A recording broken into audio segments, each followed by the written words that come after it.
আল্লাহর নবীর সবচাইতে প্রিয়, আল্লাহর কাছে যার এত মর্যাদা ছিল, সেই আম্মাজান তাহাজ্জুদের নামাজে দাঁড়াইছেন।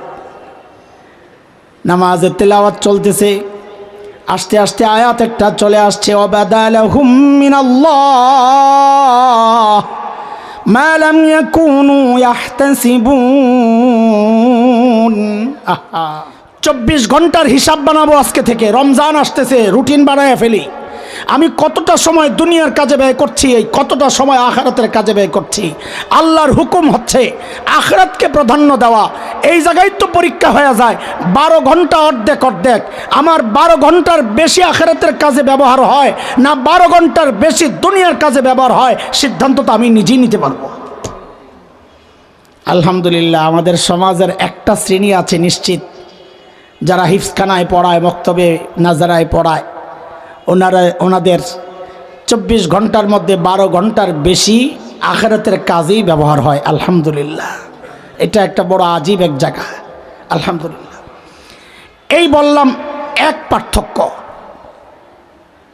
আরেকটা পার্থক্য শোনেন, এটা হচ্ছে আজকের মূল আলোচনার মূল পয়েন্ট। এই পার্থক্যটা একটু দিল দিয়া উপলব্ধি করার চেষ্টা করো। আল্লাহ তাআলা ওই আয়াতে আমাদেরকে 2 হুকুম করেছিলেন। 1 নম্বর হুকুম ছিল আল্লাহকে ভয় করা, মনে আছে? তাকওয়া, মুত্তাকি হইতে বলেছেন আল্লাহ তাআলা। তাকওয়া বলতে আমরা কি বুঝি, সাহাবীরা কি বুঝছেন, এই পার্থক্যটা আজকে আলোচনা করতে চাই। আমরা তাকওয়া বলতে বড়জোর বুঝি গুনাহ ছেড়ে দেওয়া। মুত্তাকি মানে যে মানুষটা গুনাহমুক্ত জীবন যাপন করে।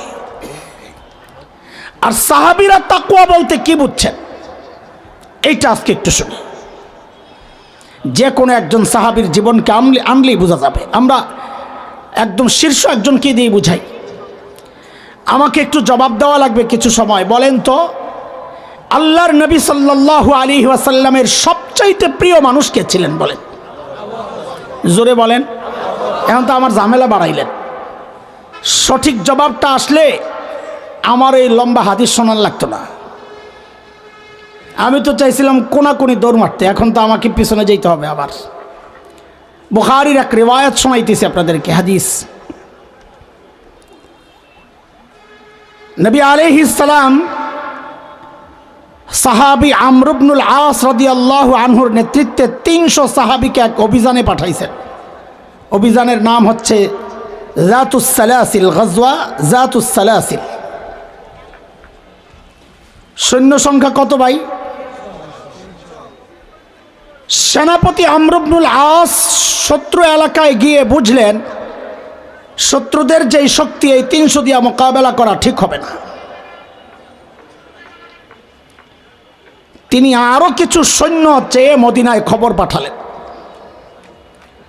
তখন নবীজি অবস্থার গুরুত্ব বিবেচনা করে বড় বড় সাহাবীদের সমন্বয়ে, সেই বড়দের মধ্যে আবু বকর ছিলেন, ওমর রাদিয়াল্লাহু আনহুমা ছিলেন, আরেক সাহাবী আবু উবাইদাহ ইবনুল জাররাহ রাদিয়াল্লাহু আনহুর নেতৃত্বে আরো 200 সাহাবী সহযোগী হিসাবে পাঠাইয়া দিয়েছেন।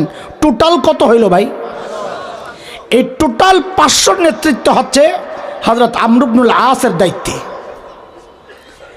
এখন সাহাবী আমর ইবনুল আসের ভিতরে একটা আশা খালি ঘুরে। কি আশা? যে এত বড় বড় সাহাবীরা থাকতে, আবু বকর ওমর থাকতে, নবীজি আমাকে কেন সেনাপতি বানাইলেন? নিশ্চয়ই নবীজি মনে মনে আমারে সবচেয়ে বেশি ভালোবাসেন, প্রকাশ করেন না। মনে মনে তো চিন্তা এটা, কিন্তু বাস্তবতা তো দেখে আরেকটা। এই বাস্তবতা আর মনের ইচ্ছা আশা, এই দুইটার সংঘর্ষ বেচারা দূর করার জন্য একদিন সাহস করে যায় নবীজিকে জিজ্ঞেসই করে ফেলছেন, ইয়া রাসূলুল্লাহ আইয়ুন নাস আহাব্বু ইলাইক, আপনার কাছে সবচেয়ে প্রিয় কে? এখন তো মনে মনে আসা আমার নামটা আসতেছে। নবীজি বলেন আয়েশা। হইছিনি, লাগছিনি বেজার? এবার আপনারা ঠিক করে জবাব দেন, আল্লাহর নবীর সবচাইতে প্রিয় কে? হইত। আবার কয় আবু বকর। আরে হইত মানে আবু বকর না, হইত মানে হচ্ছে নবীজি তার স্ত্রীর কথা বলেছেন আয়েশা বইলা, আপনিও কি জবাবে এইভাবে বলবেন আয়েশা আপনার সাথে কোনো সম্পর্ক নাই? কি সম্পর্ক? তো মায়ের সম্পর্ক হইলে ওইভাবে সম্মানের সাথে কেন বলবেন না? ঠিক করে বলেন, আল্লাহর নবীর সবচাইতে প্রিয় মানুষ কে ছিলেন? আম্মা জান আয়েশা রাদিয়াল্লাহু আনহা। অনেক জালিম আছে, অনেক জালিম আমাদের মায়েদের প্রসঙ্গগুলো যখন আলোচনা করে, হায় ওর কলিজা একটু ডর ভয় নাই। আম্মা জান হযরত খাদিজার প্রসঙ্গ বলতেছে যেন নবীর স্ত্রীর প্রসঙ্গ বলছেন না, আমাদের মায়ের আলোচনা করছেন না, তার কোনো বান্ধবীর আলোচনা করছেন। নাউযুবিল্লাহি মিন যালিক। দোস্ত, কুরআন আল কারীমের সূরাতুল আহজাব 6 নম্বর আয়াত 21 নম্বর পারা আল্লাহ বলেছেন, আন-নাবিয়্যু আওলা বিল মুমিনিনা মিন আনফুসিহিম ওয়া আজওয়াজুহু উম্মাহাতুহুম। নবীর বিবিরা আমাদের মা, এই ঘোষণাকার। ওলামারা আছে, আমার মনের চাওয়া এটা, মন বলে আপনি যতবার আম্মাজান বলবেন মায়েদের সাথে, নবীর বিবিদের সাথে, ততবার কোরআনের উপর আমল হওয়ার কারণে আমল নামায় সওয়াব লেখা হবে ইনশাআল্লাহ। কারণ কোরআনে আছে তো। এইবার ঠিক করে জবাব দেন, আল্লাহর নবীর সবচাইতে প্রিয় মানুষ কে ছিলেন? সাহাবী একটা ধাক্কা খাইছেন না, আশা করলাম কি জবাব আসলো কি। তা আবার মনে মনে নিজে নিজে সান্ত্বনা একটা নিয়ে নিছেন, হ্যাঁ এটা তো নারী ক্যাটাগরির জবাব গেল, পুরুষ ক্যাটাগরি তো এখনো রয়ে গেছে। সাথে সাথে আবার জানতে চাইলেন, মিনার রিজাল, নবীজি ছেলেদের মধ্যে সবচেয়ে প্রিয় কে? এইবার তার মিস হওয়ার কথা না। নবীজি জবাবে বলেন, আবুহা, ছেলেদের মধ্যে সবচেয়ে প্রিয় আয়েশার বাবা আবু বকর। এইবার ধাক্কাটা আর একটু মারাত্মক খাইছেন না? তাও সামলাইছেন এই সান্ত্বনা নিজে নিজে নিয়া। আরে আবু বকর তো এক্সট্রা ব্যক্তিত্ব, ওনার সাথে কারো তুলনা চলে না। দ্বিতীয় পজিশনটা যদি পাওয়া যায় মন্দ কি? আবার জিজ্ঞেস করছেন, সুম্মামান, হুজুর এরপরে কে? নবীজি বলেন, ওমর। এইবারের ধাক্কাটা কেমন? আর একটু শক্তিশালী না? মনটা ভাঙিয়া গেছে। এইবার কি সান্ত্বনা নিবে? তো এরপর আরো কিছু মানুষ জিজ্ঞেস করছেন, হাদিসের শব্দ হলো আদারি জালা, আরো কয়েকজনের নাম আসছে কিন্তু হাদিসের নামগুলো উল্লেখ হয় নাই। হয়তো এরকম জিজ্ঞেস করছেন, সুম্মামান, এরপরে কে? নবী বলেছেন ওমক, এরপরে কে? ওমক, এরপরে কে? ওমক। এরপরের সাহাবীর কথাটা ওনার জন্য তো কলিজা ছিঁড়া কথা, আমাদের জন্য একটু রস আছে, হাসি। সাহাবী বলেন কি জানেন? ফাসাকাত্তু মাখাফাতা আন ইয়াজআলানি ফি আখিরিহিম। ভাই আমি ডরে চুপ হয়ে গেছি, আর প্রশ্ন করি না। কেন? এইভাবে বলতে বলতে বলতে বলতে না জানি আমার নামটা আবার সবার শেষে চলে যায় কিনা, তার চেয়ে বরং চুপচাপ থাকি, মাঝামাঝি থাকার একটা সম্ভাবনা তো রইল। বাস এই সম্ভাবনার উপর ছেড়ে দিয়ে চলে গেছে। আচ্ছা, এই লম্বা হাদিস শোনাইতে হইলে আপনারা জবাবটা সহি না দেওয়ার কারণে এইবার ঠিক করে জবাব দেন, আল্লাহর নবীর সবচাইতে প্রিয় মানুষ কে ছিলেন? মাশাআল্লাহ। কুরআন আল কারীমের সূরা হাশরের একটা আয়াত পড়ছি, 18 নম্বর আয়াত। আমার নিজের হেদায়েতের উদ্দেশ্যে কিছু কথা বলতে চাই, টার্গেট আমি নিজে। হাকিমুল উম্মাত হযরত মাওলানা আশরাফ আলী থানভী রহমতুল্লাহ আলাইহি বলেছেন, আমি যখন আমার মধ্যে কোনো রোগ অনুভব করি, আত্মিক রোগ, তো আমি ওই বিষয়ে বেশি বেশি বয়ান করি যেন এই রোগটা আমার থেকে দূরে সরে যায়। বড়দের দেখানো এই পথেই আমি এখন আছি। যে বিষয়ে কথা বলবো এই বিষয়ের আমি বড় রোগী, আসামি 1 নাম্বার। তো আমার চিকিৎসার জন্যই আমি কথাগুলো বলবো ইনশাআল্লাহ। সাথে এমনভাবেই বলার চেষ্টা করব যেন আমার মতো কেউ থাকলে তার উপকারে আসে। যে আয়াতে কারিমা তিলাওয়াত করেছি, ওই আয়াতে আল্লাহ সুবহানাহু ওয়া তাআলা ঈমানদারকে বড় মায়া করে একটা ডাক দিয়েছেন, ইয়া আইয়ুহাল্লাযীনা আমানু। এই ডাকটা বড় মায়ার ডাক। কুরআন আল কারীমে আল্লাহ ঈমানদারকে 2 ভাবে ডেকেছেন। কোথাও ডেকেছেন ইয়া আইয়ুহান নাস, ইয়া আইয়ুহাল ইনসান, ও মানুষ। আর কোথাও ডেকেছেন ইয়া আইয়ুহাল্লাযীনা আমানু, ও ঈমানদারেরা। আমাদের হযরত মুফতি শফি রহমতুল্লাহ আলাইহি বলেন, এই দুই ডাকের মধ্যে অনেক পার্থক্য। কি পার্থক্য? তা হযরত বলেন, আমরা আমাদের সন্তানকে ডাকার ক্ষেত্রেও এই পার্থক্যগুলো করি। আমরা আমাদের সন্তানকে কখনো নাম ধরে ডাকি, কথার কথা বলে আব্দুল্লাহ এভাবে ডাকলে সন্তানের মনে অজানা আশঙ্কা একটা কাজ করে যে বাবার ডাকের নমুনা ভালো মনে হচ্ছে না, হয়তো রেগে আছে। কিন্তু যখন বাবা আর সন্তানের যে সম্পর্ক, ওই সম্পর্ক ধরে যখন বাবা ডেকে বলেন আব্বু, তো সন্তান বুঝে আমার বাবা আমাকে মায়া করে ডাক দিছে। ঠিক আল্লাহ তাআলা যখন ডাকেন, ও মানুষ, আল্লাহ যেন নাম ধরে ডাকলেন, হয়তো রেগে আছেন, কিন্তু আল্লাহর সাথে ইমানদার বান্দার যে সম্পর্ক, ওই সম্পর্ক ধরে যখন আল্লাহ ডেকে বলেন ও ইমানদারেরা, তখন বুঝে নেওয়া আমার মালিক আমাকে বড় মায়া করে ডাক দিয়েছেন। তো আমি যে আয়াত পড়েছি, এই আয়াতে আল্লাহ বড় মায়া করে ডেকে দুইটা হুকুম করতেছেন। কয়টা একটু বলেন তো? আমার সাথে একটু কথাবার্তা বলা লাগবে। হ্যাঁ, আমি এক নাগারে একাধারে একা একা বলতে পারি না, এটা আমার দোষ, দুর্বলতা। আপনারা একটু সহযোগিতা করলে আমার কিছু কথা বলার সুযোগ আসবে, সহজ হবে ইনশাআল্লাহ। বলবেন তো ইনশাআল্লাহ? হ্যাঁ বলেন। কয় হুকুম করেছেন আল্লাহ তাআলা? মুফাসসিররা এটাও বলেন যে আল্লাহ তাআলা মায়া করে ডাক দেওয়ার পর যেই হুকুমটা করেন, তুমি বুঝে নিও আল্লাহ যেন বলতে চাচ্ছেন, বান্দা এই যে তোমাকে মায়া করে একটা ডাক দিলাম, এই মায়ার সম্পর্ক যদি ঠিক রাখতে চাও তো সামনের হুকুমটা মেনে নাও। সামনের হুকুম মানবা না তো এই মায়ার সম্পর্ক আর টিকবে না, থাকবে না। তো যে আয়াত পড়েছি, এই আয়াতে আল্লাহ মায়া করে ডেকে দুইটা হুকুম করতেছেন। কয়টা ভাই বলেন তো আবার? আল্লাহ বলেন, ইয়া আইয়ুহাল্লাযীনা আমানুত্তাকুল্লাহ ওয়ালতানজুর নাফসুম মা কদ্দামাত লিগাদিন ওয়াত্তাকুল্লাহ।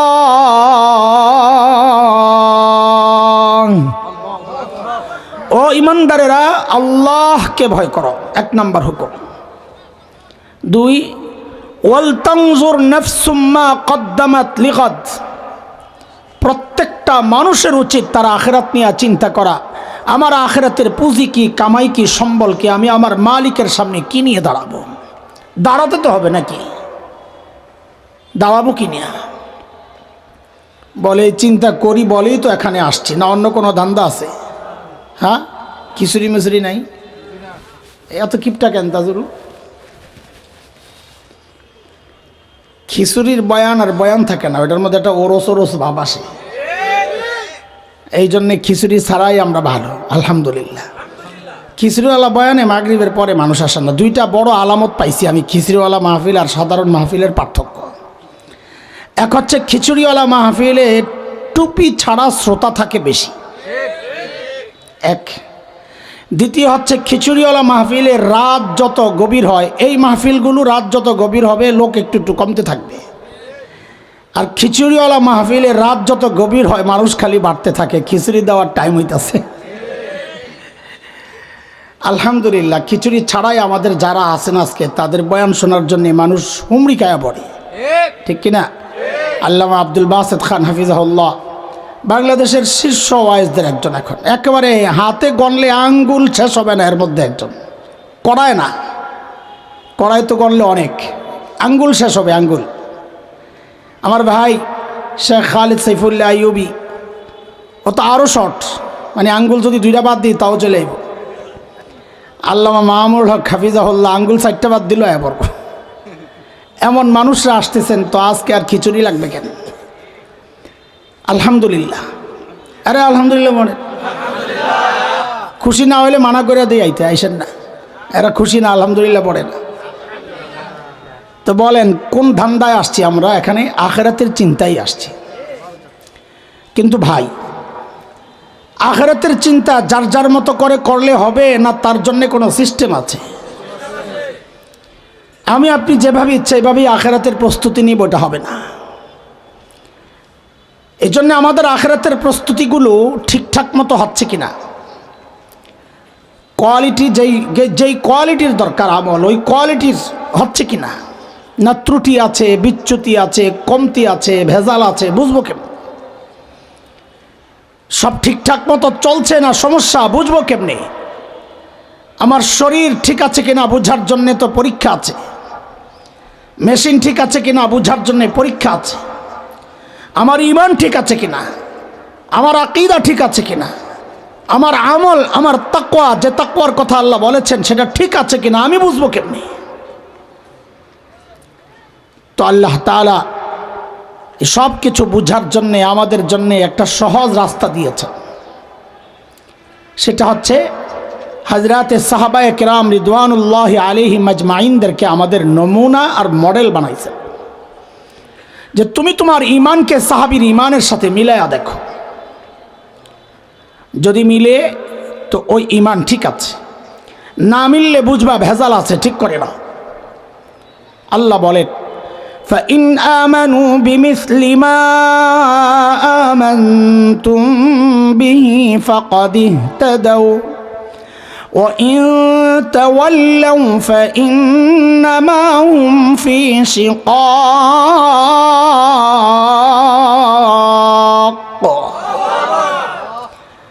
তোমার তাকওয়া ঠিক আছে কিনা সাহাবীর তাকওয়ার সাথে মিলায়া দেখো।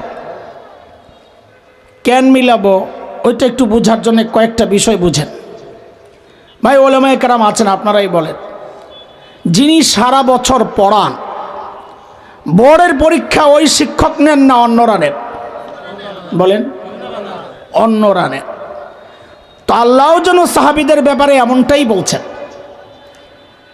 যে ওদেরকে তাকওয়া পড়াইছেন তো আমার নবী, তাকওয়া শিখাইছেন তো আমার নবী, কিন্তু ওদের তাকওয়ার পরীক্ষা নিছি আমি আল্লাহ। 26 নম্বর পারা সূরাতুল হুজুরাত 3 নম্বর আয়াত আল্লাহ বলেন ইন্নাল্লাযীনা ইয়াগুদ্দুনা আসওয়াতাহুম ইনদা রাসূলিল্লাহ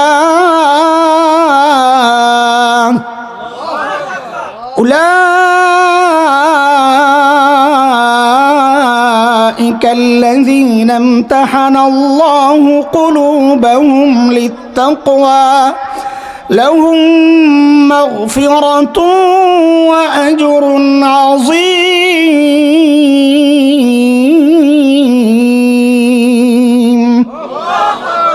পরীক্ষা নিছেন কে? জোরে কোন? বলে পরীক্ষার ফলাফল কি? তো ওইটাও আবার বুঝেন। আমাদের কাছে যখন পরীক্ষার খাতা আসে, যারা খাতা দেখেন তারা বলবেন, অনেক সময় দেখি লেখাগুলো খুব একটা সুন্দর না, কিছু বানান টান ভুলটুল হয়, কিন্তু পড়তেছি আর মুগ্ধ হইতেছি, মাশাআল্লাহ লেখছে চমৎকার, ওর কাছে যা চাওয়া হয়েছে এত চমৎকার ফুটাইছে, মনে হয় যেন লেখক নিজে আসলেও এত সুন্দর করে লিখতে পারতেন না। তখন ওই 2-4টা বানান টানান ভুল টুল যা হয়েছে ওই নাম্বার আর কাটতে মনে চায় না, মূল বিষয় উঠে গেছে। বরং উল্টা কি করেন উস্তাদরা, হাতে যে এক্সট্রা কিছু নাম্বার থাকে ওই ফুল নাম্বার ওরে দিয়া সর্বোচ্চ নাম্বার ওকে দেওয়া হয়। কি ভাই? আবার কখনো কখনো এর উল্টাও হয়, খাতাটা হাতে নিলেই ও চোখ জুড়ে যায়, যেন হাতে লেখা নাই, কম্পিউটারে টাইপ করা, কিন্তু এক পৃষ্ঠা পড়ার পরই মেজাজটা বিগড়ে যায়, কি লেখলো এটি, আরও যত আগাই মেজাজটা খালি গরম হইতেই থাকে। কেন? ওর কাছে যা চাওয়া হয়েছে আর ধারে কাছেও নাই, হুদাই খামাখা সুন্দর করে সাজাইয়া কিছু গল্প লেখছে। আবার এমন দুষ্ট আছে শেষে লেখা দেয়, ওস্তাদজি পাশ করাইয়া দিয়েন, আপনার লেখা দোয়া করুন। কি আব্দুল বাতেন ভাই কথা কও, আরে পাশ নি, আরে পাইলে নগদই পিঠে দেওয়ার দরকার ছিল। তখন বুঝিও লেখাটাই সুন্দর করছে কিন্তু পড়ালেখা করে নাই, গেট আপ সুন্দর, ভিতর খোসা। সাহাবায়ে কেরামের বিষয়টাও এরকমই। ওই যে তোমরা কোনো কোনো কুলাঙ্গার ভুল ধরো যে সাহাবীদের, ওই ভুলগুলা কি? এগুলোই দুই চারটা বানান ভুল, কিন্তু আল্লাহ আল্লাহ রসুলের আনুগত্যের বিষয়ে তারা এতটা চমৎকার প্রকাশ করেছে, কিয়ামত পর্যন্ত তাদের মতো করে আর কেউ করতে পারবে না। ফলাফল তো আল্লাহ বলতেছেন কিছু ভুল টুল যে হয়েছে, লাহুম মাগফিরা, আমি নাম্বার কাটি নাই, মাফ করে দিছি। নাম্বার কত দিচ্ছেন? ফুল ফুল। আজরুন আজিম, সর্বোচ্চ নাম্বার। কাদের ভুল ধরো মিয়া? পোড়া কপাল। এই সমাজের কিছু নষ্ট মানুষ আছে যাদের কাম কাজ নাই, বসে বসে সাহাবীদের দোষ তালাশ করে। শুনেন, একটা স্পষ্ট কথা বলে যাই, এই জায়গায় কোনো আপোষ নাই। বিভিন্ন সময় বিভিন্ন কিছু রাজনৈতিক আপোষ দেখলে অনেকে বিভ্রান্ত হন, না, ওটা ভিন্ন জিনিস। ঈমান আর তাকওয়ার জায়গায়, আল্লাহ আল্লাহ রসুলের মহাব্বতের জায়গায় এখানে কোনো আপোষ নাই। কেউ যদি সাহাবীদেরকে নিয়ে কটূক্তি করে অথবা এমন লিখুনি তৈরি করে যেই লিখুনি পরে অটোমেটিক কেউ সাহাবী বিদ্বেষী হয়ে যায়, দুনিয়ার মানুষের নজরে সে বহু বড় আল্লামা হইতে পারে, কিন্তু নবীকে যারা সত্যিকার অর্থে ভালোবাসে তাদের দৃষ্টিতে এই মানুষগুলা নষ্ট, ভ্রষ্ট, গোমরার পথভ্রষ্ট। এতে কোনো আপোষ নাই। আল্লাহ যাদেরকে মাফ করে, তুমি আপত্তিটা কই জানাইতেছ? ভাই একটু খেয়াল করে, সাহাবীদের দোষ তালাশ করা মানে কি আপনি জানেন? ওস্তাদরে পাইছেন, ছাত্র একটা বেয়াদবি করছে, কথার কথা, ওস্তাদরে পাইয়াই ওস্তাদরা ধরছেন, মিয়া কি লেখাপড়া করাইছেন, মিয়া পোলা বান্ডে আদব আকলাক শিকার নাই, এরকম করে কে কি শিখাইছেন? মাঝে মাঝে ধামক ওস্তাদরে মারে, কি শিখাইছেন? পোলা বান্ডে শিখার নাই গুলা। সাহাবীদের দোষ তালাশ করা মানি ওদের শিক্ষক মুহাম্মদুর রাসূলুল্লাহ সাল্লাল্লাহু আলাইহি সাল্লামকে ধমকানো। কি পড়াইছেন ওদেরকে? ভুল করলো কেন? দিকটা কত ভয়ঙ্কর চিন্তা করেছেন। যাদের সম্পর্কে আল্লাহ বলেছেন লাহুম মাগফিরা, আমি ওদেরকে মাফ করে দিছি, তাদের ভুল তালাশ করা মানে আল্লাহকে চ্যালেঞ্জ করা, আপনি যে মাফ করছেন কাজটা ঠিক করেন নাই। খবরদার, যদি কেউ করে থাকেন তওবা পড়ে। এটা এক ভয়ঙ্কর স্পর্শকাতর জায়গা। সাহাবীদেরকে ভালোবাসা এটা নবী প্রেমেরই একটা আলামত। নবীকে যারা ভালোবাসে তারা নবীর আপনজন কাছের কাউকে নিয়ে সমালোচনা করতে পারে না। আল্লাহ তাআলা ওদেরকে সহি বুঝ দান করে। এমন নোংরামি থেকে এই দেশ ও জাতিকে আল্লাহ, আমাদেরকে এই উম্মাহকে আল্লাহ হেফাজত করে। আমিন। চলেন আমরা আবার পিছনের দিকে যাই, আরেক দিকে চলে গেছিলাম। আমাদের আমলকে কাদের সাথে মিলাবো ভাই? আমার সাথে জোরে সবাই একসাথে বলা, কাদের সাথে? আচ্ছা, যদি মিলে আল্লাহর সাথে একটু বুঝ পরামর্শ করি, আল্লাহ যদি মিলাইতে পারি, কষ্ট মষ্টে দিবেন কি আগে কোন? পোষাইতে হইব না, এত কষ্ট করব যে। সুবহানাল্লাহ। আল্লাহ কি বলেন জানেন?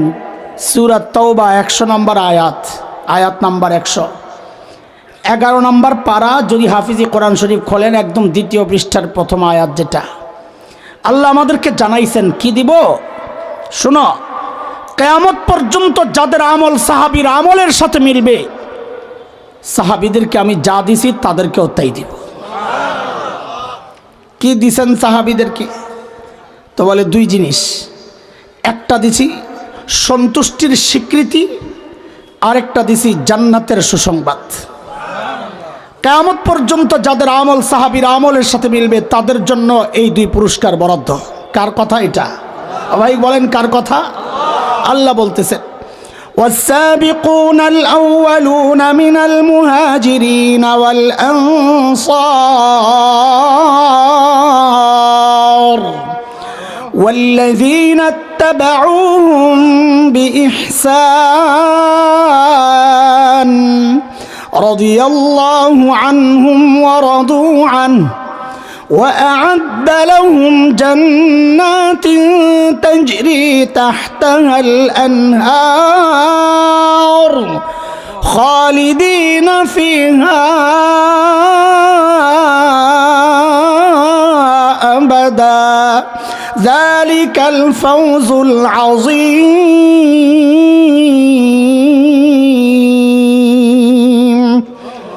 বলেন আবার আমরা গোড়ায় যাই, আমল কাদের সাথে মিলাইতে হবে? এত সোজা, খালি কইলি হইল। এত সোজা মিলাই লাইবেন? কোনো দিন মিলবে না। কেন মিলবে না? দুই কারণে মিলবে না। এক নম্বর কারণ হচ্ছে কোয়ালিটিতে মিলবে না। কেন? কারণ আমাকে আপনাকে সেজদা শিখাইছেন আমাদের ওস্তাদ, আমাদের বাবা মা, আর সাহাবীকে সেজদা শিখাইছেন মুহাম্মদুর রাসূলুল্লাহ সাল্লাল্লাহু আলাইহি ওয়াসাল্লাম। মিলবে কোত্থেকে? মিয়া মর্যাদায়, দামেও, সওয়াবেও মিলবে না। কেন? সূক্ষ্ম কথা, সূরা তালাকে আসছে, ওমাই ইয়াত্তাকিল্লাহ ইউকাফির আনহু সাইয়্যাতিহি ওয়া ইউযিম লাহু আজরা। যে মুত্তাকি হয় আল্লাহ তার গুনাহও মাফ করেন, সাথে সাথে সে নেকি যেগুলা করেন আল্লাহ বলেন ওয়া ইউযিম লাহু আজরা, আমি তার নেকির রেট বাড়াইয়া দিই। একই নেকি করে আমি আপনি যাই সওয়াব পাবো, সাহাবী তার চেয়ে বেশি সওয়াব পাবেন। কেন? কারণ আমার আপনার তাকওয়ার কোনো গ্যারান্টি নাই, সাহাবীর তাকওয়ার গ্যারান্টি আছে। দিছেন কে? ওই তাকওয়া যার যত বেশি তার আমলের দামও তত বেশি। কাজী সাহাবীর আমলের দাম আর আমাদের আমলের দাম কোনোদিন এক হবে না। তো বলে এতক্ষণ কি বুঝাইলেন মিলানোর কথা, ফাও এখন আবার কোন পেস লাগাইয়া দিলেন? হ্যাঁ, এটাই হচ্ছে আজকের বোঝার জিনিস। মিলবে না, কোনোদিন মিলবে না। আমাদের চেষ্টা হবে মেলানোর, কাছাকাছি যাওয়ার। বড়দের কথা এটা, দুনিয়ার জিন্দেগিতে সাহাবীর যত কাছাকাছি পৌঁছতে পারবা, মনে রেখো হাসরেও সাহাবীর তত কাছাকাছি উঠতে পারবা। হিসাব সোজা, আখিরাতে কতটা কাছে থাকতে চাও, দুনিয়ায় ততটা কাছে যাওয়ার চেষ্টা করো, ব্যাস। এইটাই হচ্ছে আমাদের আজকের আলোচনার মূল পয়েন্ট। ধর্ম যে কিভাবে ধর্ম, আছেন কত দূর, সাহাবীরা আমাদের কাছ থেকে আছেন কত দূর, দৌড়টা যে দিব ধরার জন্য স্পিডটা কি দিব।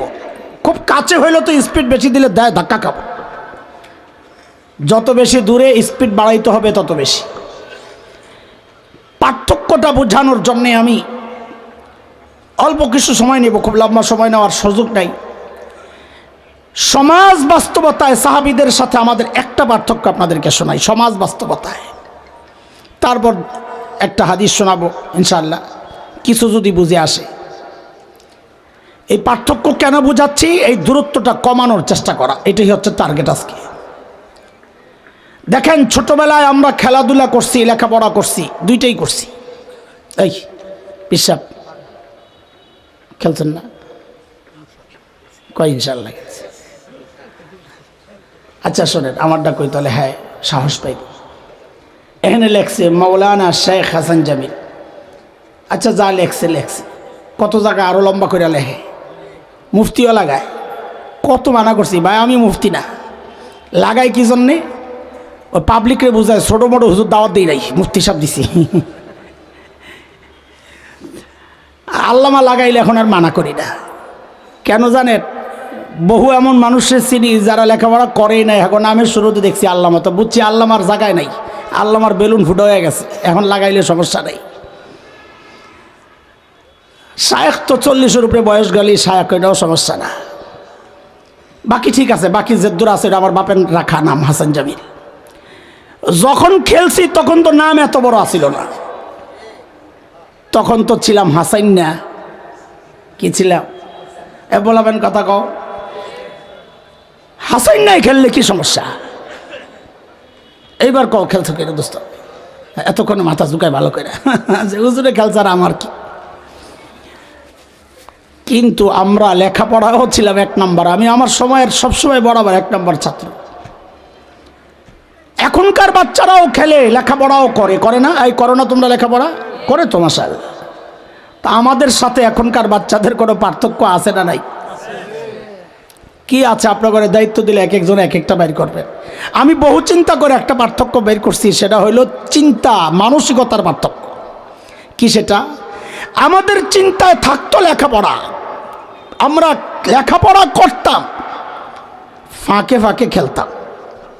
আর এখনকার বাচ্চাদের চিন্তায় সারাক্ষণ গেমস খেলবে, মোবাইল টিপবে, এটা খেলবে, ওটা খেলবে, ফাঁক পাইলে পড়বে। কথা কর না? আমরা লেখাপড়ার ফাঁকে ফাঁকে খেলতাম, এখনকার বাচ্চারা খেলাধুলার ফাঁকে ফাঁকে লেখাপড়া করতে চায়। কথা কন ঠিক কিনা? ঠিক সাহাবীদের সাথে আমাদের একটা মৌলিক পার্থক্যের জায়গাটা এরকম। সাহাবায়ে কেরাম আখিরাতের কাজ করতেন কোনো সন্দেহ নাই, কিন্তু তারা দুনিয়ার কোনো কাজ কি করেন নাই? ওট বকরি চড়ান নাই, খেজুর বাগানের পরিচর্যা করেন নাই, ব্যবসা বাণিজ্য করেন নাই, করেছেন, আখিরাতের কাজও করেছে। আমরাও দুনিয়ার কাজ করি, আখিরাতের কাজ বুঝি করি না? এই যে আজকে আসছি ওয়াশোনার লেগে, এটা আখিরাতের কাজ না? তা আমরাও দুনিয়ার কাজ করি, আখিরাতের কাজও তো করি, কিন্তু সাহাবীদের সাথে আমাদের পার্থক্য আসেনি? কি পার্থক্য? সাহাবায়ে কেরাম করতেন আখিরাতের কাজের ফাঁকে ফাঁকে দুনিয়ার কাজ, আর আমরা দুনিয়ার কাজ সব সাইরা ফাঁকে ফাঁকে করি আখিরাতের কাজ। আরে ঠিকটা পরে কও, এখনো শেষ হয় নাই তো আসলটা। সাহাবায়ে কেরাম আখিরাতের কাজের ফাঁকে ফাঁকে মাঝে মাঝে যে দুনিয়ার কাজ করছেন, ওই দুনিয়ার কাজটাকেও সুন্নত তরিকায় কইরা ওই দুনিয়ার কাজটাকেও ইবাদত বানাইয়া টোটালটাই আখিরাত বানাইছেন। আর আমরা দুনিয়ার কাজের ফাঁকে ফাঁকে মাঝে মাঝে যে একটু আধটু আখিরাতের কাজ করি, ওইটার মধ্যেও দুনিয়ার ধান্দা ঢুকাইয়া, ওইটার মধ্যেও রিয়া আর লোক দেখানো ঢুকাইয়া, ওইটার মধ্যেও বিদআত আর কুসংস্কার ঢুকাইয়া ওই অল্প আখিরাতের কাজটাকে আমরা বরবাদ বানাইয়া টোটালটাকেই দুনিয়া বানাইয়া ফেলি। কথা কন লাগছে না? আচ্ছা ঠিক আছে, আমি আমার রোগ বলতেছি, শুরুতে বলছি না, মনে আছে না? কার চিকিৎসা চলতেছে ভাই? আমার চিকিৎসা। কেউ রাগ হয়েন না। এই হচ্ছে সাহাবীদের সাথে আমাদের একটা মৌলিক পার্থক্য, এইটা কমাইতে হবে। 24 ঘন্টার হিসাব বানাবো আজকে থেকে। রমজান আসতেছে, রুটিন বানায় ফেলি। আমি কতটা সময় দুনিয়ার কাজে ব্যয় করছি, এই কতটা সময় আখিরাতের কাজে ব্যয় করছি। আল্লাহর হুকুম হচ্ছে আখিরাতকে প্রাধান্য দেওয়া। এই জায়গায় তো পরীক্ষা হয়ে যায়। 12 ঘন্টা অর্ধেক অর্ধেক, আমার 12 ঘন্টার বেশি আখিরাতের কাজে ব্যবহার হয় না 12 ঘন্টার বেশি দুনিয়ার কাজে ব্যবহার হয়, সিদ্ধান্ত তো আমি নিজেই নিতে পারবো। আলহামদুলিল্লাহ, আমাদের সমাজের একটা শ্রেণী আছে নিশ্চিত, যারা হিফজখানায় পড়ায়, মক্তবে নাজারায় পড়ায়, ওনাদের 24 ঘন্টার মধ্যে 12 ঘন্টার বেশি আখিরাতের কাজেই ব্যবহার হয়। আলহামদুলিল্লাহ, এটা একটা বড় আজীব এক জায়গা। আলহামদুলিল্লাহ। এই বললাম এক পার্থক্য। আরেকটা পার্থক্য শোনেন, এটা হচ্ছে আজকের মূল আলোচনার মূল পয়েন্ট। এই পার্থক্যটা একটু দিল দিয়া উপলব্ধি করার চেষ্টা করো। আল্লাহ তাআলা ওই আয়াতে আমাদেরকে 2 হুকুম করেছিলেন। 1 নম্বর হুকুম ছিল আল্লাহকে ভয় করা, মনে আছে? তাকওয়া, মুত্তাকি হইতে বলেছেন আল্লাহ তাআলা। তাকওয়া বলতে আমরা কি বুঝি, সাহাবীরা কি বুঝছেন, এই পার্থক্যটা আজকে আলোচনা করতে চাই। আমরা তাকওয়া বলতে বড়জোর বুঝি গুনাহ ছেড়ে দেওয়া। মুত্তাকি মানে যে মানুষটা গুনাহমুক্ত জীবন যাপন করে। আর সাহাবীরা তাকওয়া বলতে কি বুঝছেন, এইটা আজকে একটু শুনি। যে কোনো একজন সাহাবীর জীবনকে আনলেই বোঝা যাবে। আমরা একদম শীর্ষ একজনকে দিয়ে বুঝাই। আমাকে একটু জবাব দেওয়া লাগবে কিছু সময়। বলেন তো, আল্লাহর নবী সাল্লাল্লাহু আলাইহি ওয়াসাল্লামের সবচাইতে প্রিয় মানুষ কে ছিলেন? বলেন, জোরে বলেন। এখন তো আমার ঝামেলা বাড়াইলেন। সঠিক জবাবটা আসলে আমার এই লম্বা হাদিস শোনার লাগতো না। আমি তো চাইছিলাম কোনাকুনি দৌড় মারতে, এখন তো আমাকে পিছনে যেতে হবে আবার। বুখারীর এক রিওয়ায়াত শোনাইতেছি আপনাদেরকে, হাদিস। নবী আলাইহিস সালাম সাহাবী আমর ইবনুল আস রাদিয়াল্লাহু আনহুর নেতৃত্বে 300 সাহাবীকে এক অভিযানে পাঠাইছেন। অভিযানের নাম হচ্ছে যাতুস সালাসিল, গজওয়া যাতুস সালাসিল। সৈন্য সংখ্যা কত ভাই? সেনাপতি আমর ইবনুল আস শত্রু এলাকায় গিয়ে বুঝলেন শত্রুদের যেই শক্তি, এই 300 দিয়া মোকাবেলা করা ঠিক হবে না। তিনি আরো কিছু সৈন্য চেয়ে মদিনায় খবর পাঠালেন। তখন নবীজি অবস্থার গুরুত্ব বিবেচনা করে বড় বড় সাহাবীদের সমন্বয়ে, সেই বড়দের মধ্যে আবু বকর ছিলেন, ওমর রাদিয়াল্লাহু আনহুমা ছিলেন, আরেক সাহাবী আবু উবাইদাহ ইবনুল জাররাহ রাদিয়াল্লাহু আনহুর নেতৃত্বে আরো 200 সাহাবী সহযোগী হিসাবে পাঠাইয়া দিয়েছেন। টোটাল কত হইল ভাই? এই টোটাল 500 নেতৃত্ব হচ্ছে হযরত আমর ইবনুল আসের দায়িত্বে। এখন সাহাবী আমর ইবনুল আসের ভিতরে একটা আশা খালি ঘুরে। কি আশা? যে এত বড় বড় সাহাবীরা থাকতে, আবু বকর ওমর থাকতে নবীজি আমাকে কেন সেনাপতি বানাইলেন? নিশ্চয়ই নবীজি মনে মনে আমারে সবচেয়ে বেশি ভালোবাসেন, প্রকাশ করেন না। মনে মনে তো চিন্তা এটা, কিন্তু বাস্তবতা তো দেখে আরেকটা। এই বাস্তবতা আর মনের ইচ্ছা আশা, এই দুইটার সংঘর্ষ বেচারা দূর করার জন্য একদিন সাহস করে যায় নবীজিকে জিজ্ঞেসই করে ফেলছেন, ইয়া রাসূলুল্লাহ আইয়ুন নাস আহাব্বু ইলাইক, আপনার কাছে সবচেয়ে প্রিয় কে? এখন তো মনে মনে আসা আমার নামটা আসতেছে। নবীজি বলেন আয়েশা। হইছিনি, লাগছিনি বেজার? এবার আপনারা ঠিক করে জবাব দেন, আল্লাহর নবীর সবচাইতে প্রিয় কে? হইত। আবার কয় আবু বকর। আরে হইত মানে আবু বকর না, হইত মানে হচ্ছে নবীজি তার স্ত্রীর কথা বলেছেন আয়েশা বইলা। আপনিও কি জবাবে এইভাবে বলবেন আয়েশা? আপনার সাথে কোনো সম্পর্ক নাই? কি সম্পর্ক? তো মায়ের সম্পর্ক হইলে ওইভাবে সম্মানের সাথে কেন বলবেন না? ঠিক করে বলেন, আল্লাহর নবীর সবচাইতে প্রিয় মানুষ কে ছিলেন? আম্মা জান আয়েশা রাদিয়াল্লাহু আনহা। অনেক জালিম আছে, অনেক জালিম আমাদের মায়েদের প্রসঙ্গগুলো যখন আলোচনা করে, হায় ওর কলিজা একটু ডর ভয় নাই। আম্মা জান হযরতে খাদিজার প্রসঙ্গ বলতেছে যেন নবীর স্ত্রীর প্রসঙ্গ বলছেন না, আমাদের মায়ের আলোচনা করছেন না, তার কোনো বান্ধবীর আলোচনা করছেন। নাউযুবিল্লাহি মিন যালিক। দোস্ত, কুরআন আল কারীমের সূরাতুল আহজাব 6 নম্বর আয়াত 21 নম্বর পারা আল্লাহ বলেছেন, আন-নাবিয়্যু আওলা বিল মুমিনিনা মিন আনফুসিহিম ওয়া আজওয়াজুহু উম্মাহাতুহুম। নবীর বিবিরা আমাদের মা, এই ঘোষণাকার। ওলামারা আছে, আমার মনের চাওয়া এটা, মন বলে আপনি যতবার আম্মাজান বলবেন মায়েদের সাথে, নবীর বিবিদের সাথে, ততবার কোরআনের উপর আমল হওয়ার কারণে আমল নামায় সওয়াব লেখা হবে ইনশাআল্লাহ। কারণ কোরআনে আছে তো। এইবার ঠিক করে জবাব দেন, আল্লাহর নবীর সবচাইতে প্রিয় মানুষ কে ছিলেন? সাহাবী একটা ধাক্কা খাইছেন না? আশা করলাম কি জবাব আসলো কি। তা আবার মনে মনে নিজে নিজে সান্ত্বনা একটা নিয়ে নিছেন, হ্যাঁ এটা তো নারী ক্যাটাগরির জবাব গেল, পুরুষ ক্যাটাগরি তো এখনো রয়ে গেছে।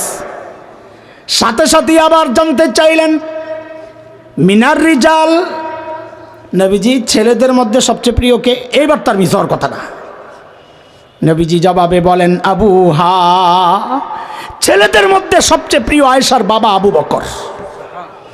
এইবার ধাক্কাটা একটু মারাত্মক খাইছেন না? তাও সামলাইছেন এই সান্ত্বনা নিজে নিজে নিয়া। আরে আবু বকর তো এক্সট্রা ব্যক্তিত্ব, ওনার সাথে কারো তুলনা চলে না। দ্বিতীয় পজিশনটা যদি পাওয়া যায় মন্দ কি? আবার জিজ্ঞেস করছেন, সুম্মামান, হুজুর এরপরে কে? নবীজি বলেন, ওমর।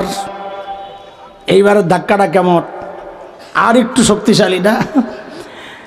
মনটা ভাঙিয়া গেছে। এইবার কি সান্ত্বনা নিবে? তো এরপর আরো কিছু মানুষ জিজ্ঞেস করছেন, হাদিসের শব্দ হলো আদারি জালা, আরো কয়েকজনের নাম আসছে, কিন্তু হাদিসের নামগুলো উল্লেখ হয় নাই। হয়তো এরকম জিজ্ঞেস করছেন, সুম্মামান, এরপরে কে? নবী বলেছেন অমক, এরপরে কে? অমক, এরপরে কে? অমক। এরপরের সাহাবীর কথাটা ওনার জন্য তো কলিজা ছিঁড়া কথা, আমাদের জন্য একটু রস আছে, হাসি। সাহাবী বলেন কি জানেন? ফাসাকাত্তু মাখাফাতা আন ইয়াজআলানি ফি আখিরিহিম। ভাই আমি ডরে চুপ হয়ে গেছি, আর প্রশ্ন করি না। কেন? এইভাবে বলতে বলতে বলতে বলতে না জানি আমার নামটা আবার সবার শেষে চলে যায় কিনা, তার চেয়ে বরং চুপচাপ থাকি, মাঝামাঝি থাকার একটা সম্ভাবনা তো রইল। বাস এই সম্ভাবনার উপর ছেড়ে দিয়ে চলে গেছে। আচ্ছা, এই লম্বা হাদিস শোনাইতে হইলে আপনারা জবাবটা সহি না দেওয়ার কারণে এইবার ঠিক করে জবাব দেন, আল্লাহর নবীর সবচাইতে প্রিয় মানুষ কে ছিলেন? মাশাআল্লাহ। এটা হচ্ছে আমার মায়ের দুনিয়ার মর্যাদা, আর আসমানের উপরের মর্যাদা মানে আল্লাহর কাছে মর্যাদা, ওইটা আরেকটা হাদিস শোনেন। এক যুদ্ধ গজওয়াতুল মুরাইসি, যার আরেক নাম বনুল মুস্তালিক। ওই যুদ্ধ থেকে মদিনার দিকে ফেরত আসার সময় নবী রাতে এক জায়গায় তাঁবু গাড়ছেন বিশ্রাম নিবেন। শেষ রাতে একজনকে ডেকে পাঠালেন, যাও সবাইকে ডেকে ওঠাও, আমরা রওনা দিব, প্রস্তুত হইতে বলো ওযু ইস্তেঞ্জা সারার জন্যে। নবীজির একটা অভ্যাস ছিল, নিয়ম সুন্নাহ, সফরে একজন স্ত্রীর সাথে রাখতেন। তবে মক্কা বিজয়ের সফরে ছিলেন 2 জন আম্মাজান, আর বিদায় হজের সফরে ছিলেন সমস্ত আম্মাজান। হজ শিখতে হবে, উম্মতের কাছে পৌঁছাইতে হবে, সেই জন্য। তো ওই গুজওয়াতুল মুরাইসিয়াতে নবীজির সফর সঙ্গী ছিলেন আম্মাজান আয়েশা রাদিয়াল্লাহু আনহা। আম্মাজান বলেন, প্রয়োজন সারার জন্য আমিও একটু গেলাম দূরে, কাফেলা থেকে একটু আলাদা। আসার পর গলায় হাত দিয়ে দেখি গলায় একটা হার ছিল, ওই হারটা কোথাও পড়ে গেছে, নাই হারটা নাই।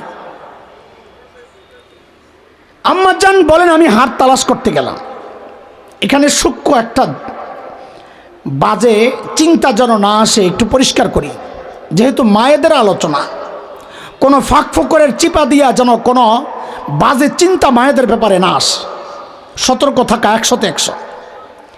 সেটা হচ্ছে আম্মাজান হাড়ের প্রতি এত টান যে এইরকম ঝামেলার মধ্যে আবার হাট তালাশ করতে গেছেন।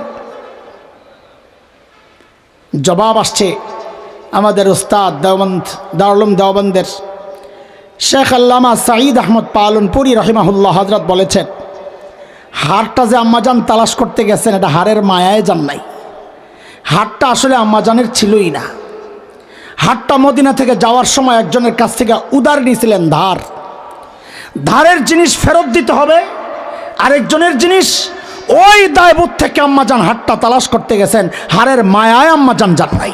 আরে ভাই, আমাদের মা নাম উচ্চারণের সময়, কোনো প্রসঙ্গ আলোচনার সময় সর্বোচ্চ ভালোবাসা, সর্বোচ্চ শ্রদ্ধা এগুলো সামনে রেখেই তাদের প্রসঙ্গ আলোচনা করা উচিত।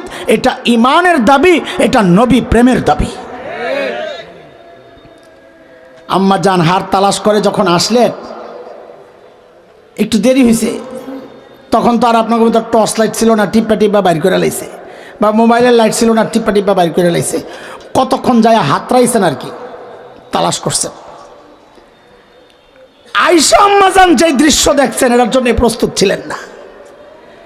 আম্মাজান এসে দেখেন যে নবীজি কাফেলা গুটায়া সবাইকে নিয়ে এলাকা ছেড়ে দূরে চলে গেছেন, পুরা ময়দান খালি, শুনশান, নীরবতা, অন্ধকার, কেউ নাই। এখানে আরেক প্রসঙ্গ ঢুকে গেছে, চিপা চাপার কথা বলতে মনে চায় না, সময় লাগে বেশি, মাঝে মাঝে ছাড়তেও মন চায় না। আপনাদেরকে একটা প্রশ্ন করি, আম্মাজান যে নাই, পালকি ছিল, পালকি কেমন? এখনকার দিনের পালকির মতো এরকম না, 4 জনে ধরে হাঁটতে থাকে, ওটি না। ওই পালকি ছিল ওটের পিঠে কাঠ বিছাইতো, বিছাইটারে শক্ত করে বাঁধত, বেঁধে ওইটার উপর বক্সের মতো পালকি, এটাকে বসায় দিত, এর ভিতরে সম্ভ্রান্ত নারীরা থাকতেন। তো আম্মাজান যে নাই, এই বিষয়ে আম্মাজান নিজেই বলেন, বুখারীর রিওয়ায়েতে আসছে যে আমি গড়নে হালকা ছিলাম, তাই পালকি বহনকারী যারা ছিলেন তারা টের পায় নাই আমি যে পালকির ভেতরে ছিলাম না। বিষয় এটাও না। আপনাদেরকে জিজ্ঞেস করি, আম্মাজান যে পালকির ভেতরে ছিলেন না, এই বিষয়টা নবীজি জানতেন না, এটা জবাব দিবেন আপনারা, কিন্তু দেওয়ার আগে জবাবটা যেন সহি জবাব দেন, একটা প্রসঙ্গ বলেনি। দেখেন, আমাদের মতো দায়িত্বহীন স্বামীরা, স্ত্রীদের সব হক আদায় করা আমাদের পক্ষে হয় না, এটাই স্বাভাবিক। এমন দায়িত্বহীন স্বামীও কি এমন কেউ আছে যে নিজের স্ত্রীকে একা এমন নির্জনে রাতে গভীর অন্ধকারে একা একা রেখে চলে যাবেন, এমন কেউ আছে? বাপ তো ভালো লাগে না, হেরা তো রেখে যাবো, দেখা যায় তো, কথা কর না কেন? মনে মনে কইতেছেন, হুজুর বিপদে আছি, এই উসিলায় যদি আপদ দূর করতে পারি, এরকম কিছু একটা, তো কথা কর না কেন? বেড়িরা শুনলে তো পিটাই বোধে। ওই সময় হুজুর জিগাইল, কিছু কইলেন আছে? এইবার জোরে কন, স্ত্রীকে রেখে যাবেন না নিয়ে যাবেন? এইবার জবাব দেন। আম্মাজান পালকির ভেতরে নাই, এই খবরটা নবীজি জানতেন না? জোরে কন, জানতেন না। আমিও বিশ্বাস করি জানতেন না। এইবার আরো সাহস করে বলে ফেলেন, নবীজি জানতেন না। যদি বলে জানতেন, তাহলে নবীজির উপর একটা ভয়ঙ্কর অভিযোগ আছে যে কতটা অসতর্ক, কতটা দায়িত্বহীন স্বামী, নাউজুবিল্লাহ, স্ত্রীকে একা একা রেখে চলে গেছে, এই অভিযোগটা আসে। তার মানে হচ্ছে নবীজি, জোরে কন, আরে ভাই আকীদা ঠিক করতেছি, জোরে কন, আরো জোরে। এখন তো তালে তালে ঠিকই কইতেছেন। এই কথা হুজুররা কইলে আবার ওয়াহাবি কয়া গালি দেন কেন যে নবীজি গায়েব জানতেন না? কোন সিপা দিয়া ঢুকছি টের পান নাই না? নবীজি যদি গায়েব জানতেন তো নবীজি জানতেন আয়েশা আম্মা জান আয়েশা পালকের ভেতরে নাই। নবীজি যেহেতু গায়েব জানতেন না, এই জন্য নবীজি বুঝেন নাই যে আম্মা জান পালকের ভেতরে নাই। নাইলে আম্মা জান নাই জানা সত্ত্বেও আম্মা জানকে একা রেখে গেছেন, এটা হইতে পারে না। আমাদের মতো স্বামীদের পক্ষেই তো সম্ভব না, নবীজির পক্ষে কি করে সম্ভব হয়? তার মানে নবীজি গায়েব, গায়েব শুধু জাননেওয়ালা। এত আস্তে তাওহীদের কথা। قل لا أملك لنفسي نفعا ولا ضرا إلا ما شاء الله ولو كنت أعلم الغيب لاستكثرت من الخير وما مسني السوء আল-আয়া। আল্লাহ নবীজিকে দিয়ে বলাচ্ছেন, আপনি বলেন আমি নবী যদি গায়েব জানতাম তো সব ভালো কিছু যা আছে অর্জন করে নিতাম। এত বিপদে আর আমি পড়ি না। আরে বিপদে পড়ছি এই জন্যই তো, কেন আমি গায়েব জানি না? নবীজিকে দিয়ে কে বলাচ্ছেন? ভাই তুমি তোমার দুলাভাইকে ভালোবাসো, বাঁচতে বাঁচতে বাঁচতে বাঁচতে সর্বোচ্চ তুমি কি করতে পারো? দুলা কাইটা ভাইরে আন্তরিকতার সাথে ভাইয়া বলতে পারো, কিন্তু আব্বা তো বলতে পারো না। কথা বলেন না? কথা কন। নবীজিকে তুমি ভালোবাসতে বাঁচতে বাঁচতে বাঁচতে তুমি জীবনটা দিতে পারো নবীর ইজ্জত রক্ষায়, কিন্তু নবীকে আল্লাহর জায়গায় তো বসাইতে পারো না। আরে কথা বলেন না? গায়েব শুধু জানেন কে? আম্মা জান নাই, নবীজি জানেন না আম্মা জান আসছেন। আয়েশা কাউরে না পাইয়া কি করবেন? জায়গায় বসে গেছেন, ঘুমায়া পড়ছেন, ক্লান্ত শরীর। নবীজির আরেকটা সুন্নাহ ছিল, কাফেলা রওনা হইলে পেছনে নবীজি একজনকে রেখে আসতেন। কেন? সবাই যাওয়ার পর তল্লাশি দিবে কিছু রয়ে গেল কিনা। এই সুন্নত এই জমানায় আদায় করা বড় জরুরি। কেন? অধিকাংশ সফর শেষ করে যাওয়ার সময়, বিশেষ করে এয়ারপোর্ট গেলে, মক্কা মদিনা ছাইরা আসলে, হুজুর কাজ একটা হয়েছে। কি হয়েছে? মোবাইলের চার্জারটা ফেলাই আইছি। কি ফেলাই আইছে? এখন শুধু কি ফেলাই আসে? চার্জার ফেলাই আইছে। তা আমি বলি নবীজির এই সুন্নতটা মানলে আর চার্জার ফেলাই আসা লাগতো না। এই জন্য এই সুন্নত মানা জরুরি। ঠিক আছে? শুনে, নবীজি একজন সাহাবীকে পেছনে রেখে আসছিলেন। ওই সাহাবী তল্লাশি করতে করতে ওই আম্মাজান যেখানে আছেন ওখানে চলে আসছেন। এসে আম্মাজানকে দেখে চিনে ফেলছেন। এই যে আরেকটা চিপার জায়গা, কেমনি চিনলেন? তো মুহাদ্দিসরা বলেন, আম্মাজান পর্দার আগে, পর্দার হুকুম ফরজ, পর্দা ফরজ হওয়ার আগে ওই সাহাবী আম্মাজানকে দেখছেন। এখন দেখে চিনে ফেলছেন। পর্দা ফরজ হয়েছে বলে কি চেনার থেকে মাথা থেকে সরে গেছে গা? কথা বলেন না, চিনে ফেলছেন। চিনে কি করছেন? আম্মাজান নিজেই বলতেছেন, বুখারী রিওয়ায়াতে আসছে, সাহাবী শুধু এতটুকু বলেছেন, ইন্না লিল্লাহি ওয়া ইন্না ইলাইহি রাজিউন, আর কিচ্ছু করেন। দ্রুত যায়া নিজের বাহনটাই না বসাইছেন। আম্মাজান বাহনে উঠছেন, সাহাবী পায়ে হেঁটে হেঁটে নবীজির পরবর্তী গন্তব্য যেখানে ওখানে নিয়ে গেছেন। আলো পরিষ্কার হয়ে গেছে। এর মধ্যেই খবর হয়েছে পালকির ভেতরে আম্মাজান নাই। নাই যে নাই নাই নাই নাই, কোথাও নাই। নাউজুবিল্লাহ পড়েন, আবার পড়েন, আবার পড়েন। সুযোগ সন্ধানী মুনাফেক শয়তানগুলো এই সুযোগে বাজারে খবর রটায়া দিছে কি? নাউজুবিল্লাহ, ওই যে পেছনে যে সাহাবীকে রেখে আসছেন নবীজি, ওই সাহাবীর সাথে আম্মা জানের অবৈধ সম্পর্ক ছিল। নাউজুবিল্লাহ, ওই কারণে আম্মা জান ইচ্ছা করে পেছনে রয়ে গেছে। পুরা খবর মদিনায় গরব। কিছু দুর্বল সাহাবীও জড়ায় গেছে। হযরত আবু বকরের অনুগ্রহে চলা সম্পর্কের ভাগিনা হযরতে মিস্তাহ বদরি সাহাবী জড়ায় গেছেন। কবি হাসান ইবনে সাবিত সাহাবী জড়ায় গেছেন। নবীজির এক শালিকা আম্মা জান হযরত যায়েনব বিনতে জাহাশ রাদিয়াল্লাহু আনহার আপন বোন হামনাহ বিনতে জাহাশ জড়ায় গেছেন। পুরা মদিনা গরম। 1 মাস পর্যন্ত এই খবর চলছে মদিনায়। আম্মা জান কিছুই জানেন না, কিছুই জানেন না। কেন জানেন না জানেন? কারণ আম্মাজান টাচ মোবাইল চালাইতো না আর ফেসবুক চালাইতো না। হ্যাঁ, এর চাইলে তো সব খবর চলে আসে। আমাদের হালত এখন সারাদিন বসে বসে ফেসবুক চালায়, সারাদিনের ভাইরাল খবরটি যায় বয়ান চালায়া দেয়, সারাদিন চিন্তা করে ভাইরাল ইস্যু কোনটা দিয়ে মতো হ্যাঁ গো ক্যামেরা লাগাও সুবিধা, হুজুরের সুবিধা, খালি ভাইরাল হওয়ার ধান্দা। সেদিন একজন বলতেছে, কয় ভাই ফেসবুক চালান লাগে না, ওই হুজুরের বয়ানটা রাতে একবার শুনলে সারাদিন ফেসবুকে কি কি আছে শোনা যায়, জানা যায়। হুদা ফেসবুক চালাবো কি আরতে, ওয়াজও শোনা হইলো, ফেসবুকও চালানো হইলো। মাশাআল্লাহ বালা বুদ্ধি পাইছো, শয়তানি করে কইছে আর কি, হালও তেমন হয়ে গেছে, নাউজুবিল্লাহ। আম্মাজান 1 মাস পরে জেনেছেন। কিভাবে জেনেছেন ওইটা বলতে গেলে আমার দেরি হয়ে যাবে। মিস্তার মা উম্মে মিস্তার থেকে জেনেছেন, যে বেবি হোক। আম্মাজান তো আসমান থেকে পড়ছেন, বলি কি এগুলা। নবীজির কাছ থেকে ছুটি নিয়ে বাবার বাড়ি চলে গেছেন। গিয়ে বাবা আবু বকর মা উম্মে রুমান রাদিয়াল্লাহু আনহুমাকে জিজ্ঞেস করলেন, বাজারে এমন একটা খবর চলছে, আপনারা কিছু জানেন? বলে জানি। বক্তব্য? বলে কোনো বক্তব্য নাই, আল্লাহ ভালো জানেন। আম্মা জানের কলিজা ভেঙে গেছে। আরে আবু বকর তো আমাদের মতো বাবা না, আমাদের মতো বাবা হইলে কি করত? মেয়েকে বলতো 1 মাস চলে গেল, তোর জামাই এখনো কোনো সিদ্ধান্ত নিল না, এটা কোনো অ্যাকশন নিল না, এটা ওই জামাইয়ের ভাত খাওয়ান লাগবো না। এবার তিনি তো হাসান জামিল না, তিনি তো আবু বকর। নবী যেখানে চুপ, আবু বকর সেখানে কথা বলতে পারেন না। এইটা হচ্ছে আবু বকর। আম্মা জান একদম ভেঙে পড়ছেন।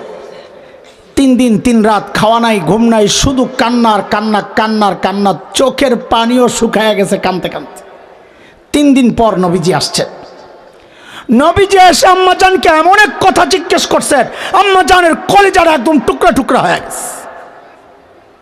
নবীজি জিজ্ঞেস করেন, আয়েশা যদি কোনো ভুল তুমি করে থাকো আল্লাহর কাছে মাফ চাও। দেখছেন নবীজি গায়েব জানেন না, আরেকটা প্রমাণ। গায়েব জানলে নবীজি বলতেন, আয়েশা তুমি যে কিছু করো না আমি জানি, ধৈর্য ধরো। নবীজিটা বলেন নাই। এই কথাটা শুই না আম্মাজান এতটা কষ্ট পাইছেন। আম্মাজান বলেন, আমি শুধু এতটুকু বললাম, আমি যদি এখন সত্য বলি আমি কিছুই করি নাই, আপনারা কেউ বিশ্বাস করবেন না। আর যদি মিথ্যা বলি হ্যাঁ করছি, তো বিশ্বাস করবেন। তাহলে আপনাদের সাথে আমার কথা বলার দরকার কি? আমার জন্য আমার আল্লাহই যথেষ্ট, ফয়সালা আল্লাহ করবেন। এর মধ্যে নবীজির উপর ওহী নাজিল হওয়া শুরু হয়েছে। ওহী নাজিল হওয়া শুরু হয়েছে। ওহী নাজিল হইলে বোঝা যাইত কিছু আলামত ছিল। আম্মাজানের একটা বর্ণনা আসছে বুখারীর শুরুতে। আম্মাজান বলেন, ওয়াইন্না জাবিনাহু লা তাফাসসাদু আরাকা। ওহীর চাপে নবীজির কপাল ঘেমে ভিজে যেত, রক ফুলে যেত, চোখ লাল হয়ে যেত, খড়খড় আওয়াজ হইত। সাহাবীরা চাদর মাদর থাকলে উপরে দিয়ে দিতেন। বোঝা যাচ্ছে ওহী আসতেছে। ওহী নাজিল হওয়া শেষ। নবীজির ঠোঁটে মুস্কি হাসি, নবীজি মিটি মিটি হাসতেছেন। এখানে স্বামী স্ত্রীর কিছু অভিমান, মান অভিমানের কথাবার্তা হয়েছে, আমি আর ওদিকে গেলাম না। নবীজি কেন হাসতেছেন? কারণ আম্মা জানের পবিত্রতার সাক্ষী দিয়া আম্মা জানের পক্ষে আল্লাহ তাআলা কোরআন আল কারীমের 1টা 2টা 3টা 4টা 5টা না দোস্ত, কোরআন আল কারীমের 10টা আয়াত নাজিল করেছেন। কয়টা? কার পক্ষে? কার পবিত্রতার সাক্ষী দিয়া? আমি শোনাইতেছিলাম আপনাদেরকে, দুনিয়ায় আমার মায়ের মর্যাদা নবীজির কাছে সবচেয়ে প্রিয়। আসমানের মর্যাদা যার পক্ষ নিয়ে আল্লাহ আয়াত নাজিল করেছেন, তাও 1টা না 10টা। তার মধ্যে 1টা আয়াত তো আমার কাছেই বড় কঠিন মনে হয়। আরে ওই মানুষগুলো এটা কিভাবে নিয়েছে আল্লাহই জানে। আল্লাহ তাআলা এক আয়াতের মধ্যে আল্লাহর নবীর সাহাবীদেরকে রীতিমতো ধমকাইতেছিলেন, শাসাইতেছিলেন। কি বলে? فلولا إذ سمعتموه قلتم ما يكون لنا أن نتكلم بهذا سبحانك هذا بهتان عظيم। আল্লাহ তাআলা সাহাবায়ে কেরামকে রীতিমতো ধমকাইছেন। কার পক্ষ নিয়া ভাই? ভুলে গেছেন আপনারা? জোরে কোন, তাড়াতাড়ি কোন, শেষ করতে হবে। কার পক্ষ নিয়া? এই হচ্ছে আম্মাজানের মর্যাদার 2টা দিক বললাম। এরকম সারাদিন বসে বসে আম্মাজানের মর্যাদা বললেও তো শেষ হবে না। একটা বিশেষ কথা বলার লোভ ছাড়তে পারতেছি না, সময় কম। খাস বিশেষ 3টা বিষয় নিয়ে আম্মাজান নিজেই গর্ব করতেন। এগুলো তো আমি বললাম, কিন্তু 3টা বিষয় নিয়ে আম্মাজান নিজেই গর্ব করতেন। সেই 3টা বিষয় নবীজি সাল্লাল্লাহু আলাইহি সাল্লামের ইন্তেকালের সময়ের ঘটনা। 2 সপ্তাহ আগে নবীজি খুব অসুস্থ হয়ে গেছে। এক এক বিবির কাছে এক এক দিন থাকতেন। তো ওই সময় যে বিবির কাছেই যান, গিয়ে শুধু জিজ্ঞেস করেন আগামীকাল কার কাছে থাকবো। তো প্রশ্নের ধরন দেখাই আম্মাজানরা বুঝে গেছেন নবীজি আম্মাজান আয়েশার কাছে থাকতে চাচ্ছেন। সব আম্মাজানরা মিলে সিদ্ধান্ত নিলেন, নবীজি আমরা আমাদের দিনগুলো আয়েশা বোন আয়েশাকে দিয়ে দিলাম, আপনি ওখানেই থাকেন। তো শেষ সপ্তাহ নবীজি আম্মাজানের কাছে ছিলেন। নিয়ম ভঙ্গ না, এটা নিয়ম, এটাই নিয়ম, কারণ অন্য বিবিরা দিয়ে দিছেন দিন। কিন্তু আম্মাজান বলেন এই জায়গায় একটা ঝামেলা হইতে পারত। কি ঝামেলা? মাসআলা বা নবীর কথা, নবীরা যেখানে ইন্তেকাল করেন দাফন ওখানেই হয়, ওই ঘরেই হয়। কথার কথা যদি নবীজি শুক্রবার ইন্তেকাল করতেন, তো শুক্রবারের দিনটা যেই বিবির ছিল ওই বিবি আজীবন করতেন নিয়ম মতো যদি নবীজি এখন আমার ঘরে থাকতেন, তো আজকে নবীজির রওজা আমার ঘরেই থাকতো। আল্লাহ তাআলা অন্য কোনো স্ত্রীকে বলার সুযোগ দেন নাই। কেন? সোমবারটা ছিল আম্মাজান আয়েশার ভাগের দিন। এটা আম্মাজান গর্ব করতেন। 1 নম্বর গর্ব। 2 নম্বর গর্ব, নবীজি দুনিয়া থেকে যাওয়ার সময় মুখে করে বাহির থেকে যেই জিনিস নিছেন শেষ, আম্মাজান বলেন সেটা ছিল আমার লালা। মিসওয়াক চাবায়া দিছেন, যে ওই মিসওয়াক করছেন, লালায় লালায় মিল্লা ভিতরে গেছে। এরপরে আর নবীজি কিছু খান নাই। তো 3 নম্বর গর্ব করতেন আম্মাজান, বুখারীতে আসছে রিওয়ায়াত, হাকিনা দাকিনা এই 2টা জায়গা, থুতনি আর বুকের উপরের এই অংশ। আম্মাজান বলেন নবীজি শেষ নিঃশ্বাস ত্যাগ করছেন, আমার এই 2 জায়গার মাঝখানে মাথাটা এভাবে রাইখা নবীজি দুনিয়া থেকে শেষ নিঃশ্বাস ত্যাগ করে চলে গেছেন। এই 3টা বিষয় নিয়ে আম্মাজান গর্ব করতেন। ও ভাই, আমার বলার উদ্দেশ্য হচ্ছে আম্মাজানকে নিয়ে সারা রাত বসে বসে কথা বললেও তো শেষ হওয়ার মতো না। এমন বিশাল ব্যক্তিত্ব আমার মা।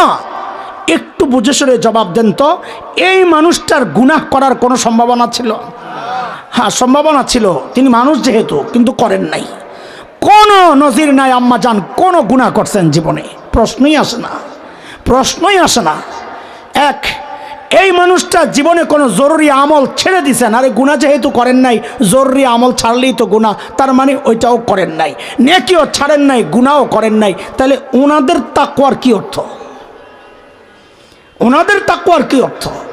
তো তাকওয়ার কি অর্থ একটু বুঝেন, এটা বলে আমি শেষ করব। শুরু ছিল আমাদের সাহাবীদের সাথে আমাদের পার্থক্যটা কোথায়?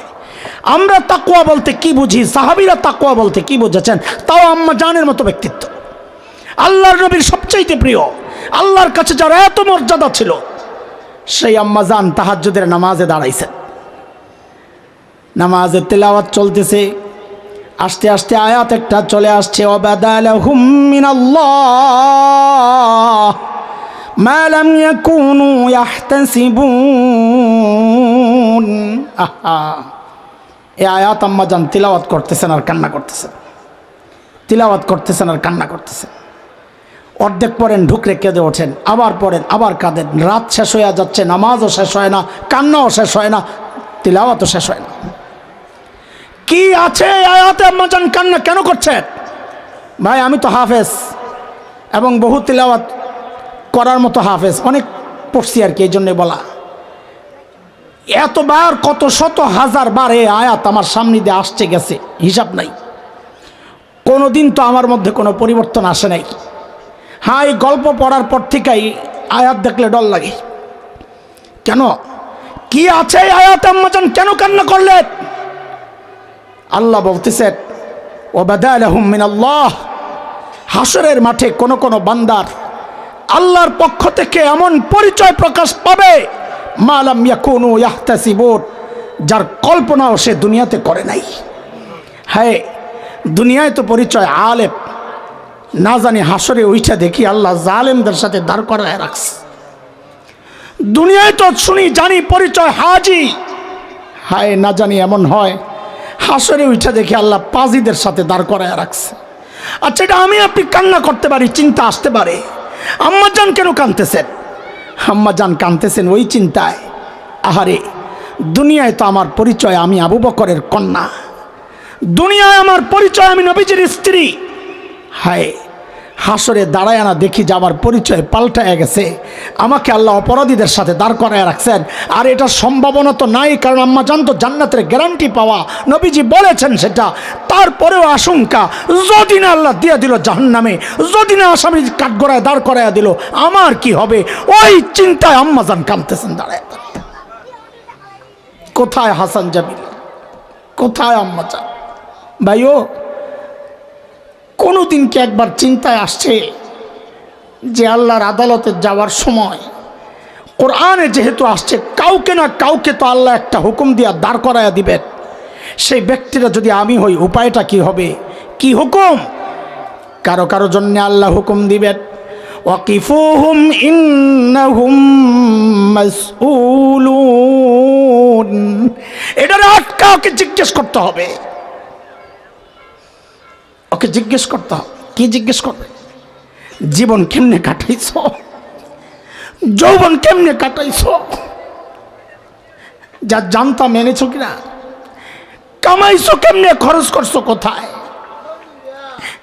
কতজন আছে এমন, আমি আসামি এক নম্বরে বলি, কতজন আছে এগুলার সব ঠিকঠাক জবাব দিতে পারবো? ভাইও, জবাব যদি না দিতে পারি, আল্লাহর আদালতে যদি সাব্যস্ত হয়ে যায় এটা আসামি, এরপরে ডাক্তার শোনার জন্য প্রস্তুত আছে। বাম হাতে আমল নামাটা ধরাইয়া দিয়া আল্লাহ বলবেন কি জানেন? ওয়ামতাজুল ইয়াউমা আইয়ুহাল মুজরিমুন। এ অপরাধী, দুনিয়ায় আমার নেককার বান্দাদের সাথে ওঠা বসা ছিল, আমি কিচ্ছু বলি নাই, আজকে আর সেই সুযোগ তোর জন্য নাই, তুই আলাদা হয়ে যা, আলাদা হয়ে যা। আমার নেককারদের গন্তব্য জান্নাতমুখী, তুই আলাদা হয়ে যা, তোর গন্তব্য আরেক দিকে। কিন্তু যাবে কোথায়? চোখে তো দেখে না। মান কানা ফি হাযিহি আমা ফাহুয়া ফিল আখিরাতি আমা ওয়া আদাল্লু সাবিলা। রাস্তা খুঁজে পাবে না, চোখে তো দেখে না। তো আল্লাহ তাআলা কি করবেন তখন? আযাবের ফেরেশতাদেরকে হুকুম করবেন, খুযুহু ফাগুল্লু সুম্মা জাহিম সাল্লু। এটারে ধর, বেড়ি পড়া, টাইনা শ্রেণিয়া জাহান্নামে ফালায়া দে। সুম্মা ফি সিলসিলাতিন যারুহা ৭০ যিরান ফাসলুকু। ৭০ গজ লম্বা শেকল দিয়া পেঁচায়া টাইনা নেওয়া হবে। কেন? আল্লাহ আযাব ভোগ করার জন্য আমার শরীরটারে অনেক বড় বানায়া দিবেন, চামড়া মোটা করে দিবেন। টাইনা জাহান্নামে নিয়ে যখন ফালানো হবে, এরা দোস্ত, জাহান্নাম কোনো আমার জন্য প্রশস্ত জায়গা না। আল্লাহ বলেন, ওয়াইজা উলকু মিনহা মাকানান দাইয়্যিকা মুকাররানিন।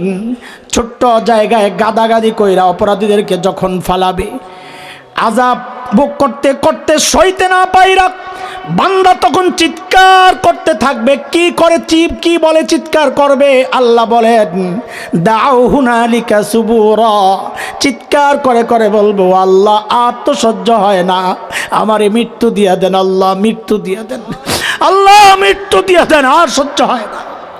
আল্লাহর পক্ষ থেকে জবাব আসবে, লা তাদউল ইয়াউমা সুবুরান ওয়াহিদা ওয়াদউ সুবুরান কাসীরা। বেশি বেশি মৃত্যু চাও, একবার কেন চাইতেছ? কারণ মৃত্যু চাওয়ার মতো উপলক্ষ তো বারবার আসবে। বারবার কেন? ওই অন্য আয়াত যেন তার পরিষ্কার করতেছে। অনেকে চিন্তা করে জাহান্নামের আগুনে ফালাইয়া দিলে আমি তো জয়লা শেষ হয়ে যাব। আল্লাহ বলেন, বিষয়টা এমন না। কুল্লামা নাদিজাত জুলুদুহুম বাদদালনাহুম জুলুদান গায়রাহা লিয়াযুকুল আযাব। এক চামড়া পয়রা শেষ, আল্লাহ বলেন আমি নতুন চামড়া লাগাই আবার জ্বালাবো।